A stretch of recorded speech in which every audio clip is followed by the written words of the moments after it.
Hi, I'm Jasmine Baricaua, and today we will tackle about international relations. The North versus South divide in international relations highlights global disparities in wealth, power, and influence. The global North consists of industrialized, wealthy nations, while the global South includes developing countries. This division impacts trade, development policies, and international cooperation.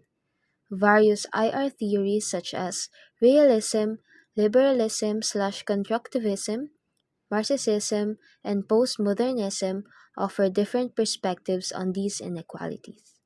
Realism is a theory focused on power and national interest. It views the world as anarchic, where nations compete for dominance. According to realists, the North-South divide is a result of powerful countries maintaining control over weaker ones through military strength, economic influence, and strategic alliances. Liberalism takes a different approach, emphasizing diplomacy, international cooperation, and economic interdependence. Liberals believe that institutions like the UN, World Trade Organization, and IMF can help bridge the North to South divide by promoting trade, human rights, and economic development. Programs such as the UN Sustainable Development Goals reflect this cooperative vision. Marxism, international relations theory, sees the North to South divide as a product of capitalist exploitation. Wealthy nations, through global economic structures, extract resources and labor from poorer nations to sustain their own prosperity. This aligns with dependency theory, which argues that the economies of the global South are structured to serve the interests of the global North. Developing nations often rely on exporting raw materials and cheap labor while importing expensive manufactured goods, creating a cycle of economic dependency.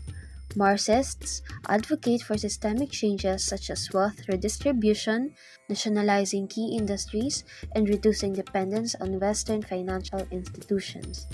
They support movements for debt relief, fair trade policies, and stronger South to South economic cooperation to counter global inequalities.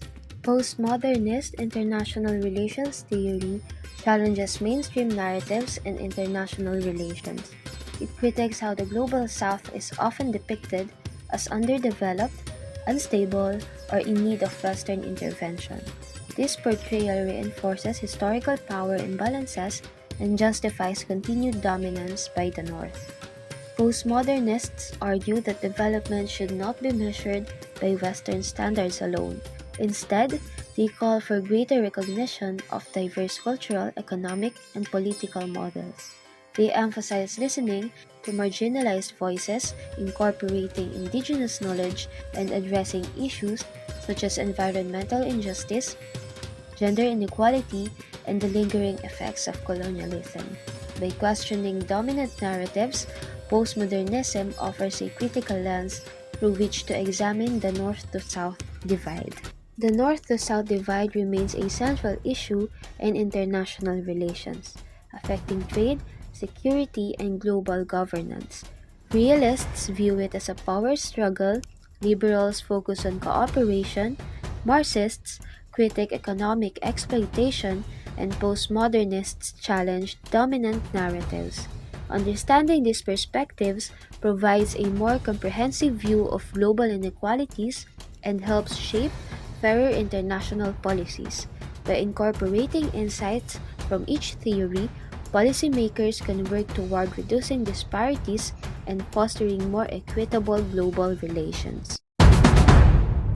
Again, this is Jasmine Baricawa, leaving you with the quote: "The first step toward change is awareness. The second step is acceptance." Thank you so much for listening, and I hope we all learned something today. Have a great one.